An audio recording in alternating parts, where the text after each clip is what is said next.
HP virus இது வந்து பள்ளி மாணவிகளுக்கு கருப்பை வாய் புற்றுநோய் தடுப்பூசி அப்படின்னு சொல்லுவாங்க. ஹெச்பிவி அப்படின்றோட அப்ரிவேஷன் என்ன அப்படின்னா ஹியூமன் பேப்பிலோனா வைரஸ் அப்படின்னு சொல்லுவாங்க. அந்த வைரஸ் கிருமி தொற்றின் காரணமாக தான் பெண் குழந்தைகளுக்கு கர்ப்பப்பை வாய் புற்றுநோய் ஏற்படுகிறது அப்படின்னு சொல்லுவோம். இந்த நோயால் பாதிக்கப்பட்டவர்களுடைய இந்த கருப்பை வாயினுடைய உயிரணுக்கள் வந்து இந்த புற்று செல்கள் எல்லாம் பரவி அந்த திசுக்கள் எல்லாம் பாதிக்கும்.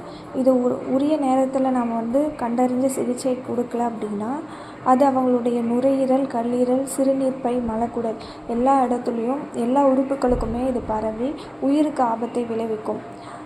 இது ரொம்ப முக்கியமான குறிப்பு. அடையாறு புற்றுநோய் ஆராய்ச்சி மைய தரவுகளின்படி அடையாறு புற்றுநோய் இதை யார் ஸ்டார்ட் பண்ணாங்கன்னு நம்ம பார்த்துருப்போம். முத்துலட்சுமி ரெட்டி அவங்க தான்.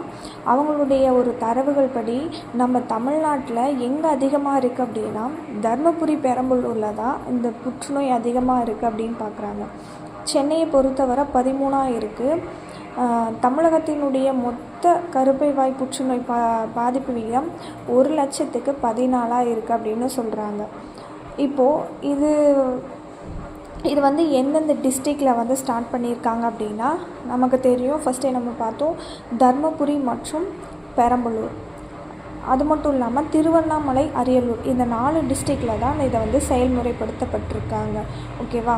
ஹெச்பி தடுப்பூசி திட்டம் எதுக்காக கொண்டு வந்திருக்காங்க, இந்த திட்டம் எந்த டிஸ்ட்ரிக்ட்லலாம் கொண்டு வந்திருக்காங்க, அதோட அப்ரிவேஷன் என்ன, அது வந்து எங்கெல்லாம் பரவும், அதன் மூலம் என்ன ஆபத்துக்கள் இருக்கிறது, அதுக்கப்புறம் நம்ம சென்னையில் எவ்வளோ இருக்குது, தமிழ்நாடு லெவலில் எவ்வளோ இருக்குது அப்படின்றத பார்த்துக்கலாம். ஓகேவா?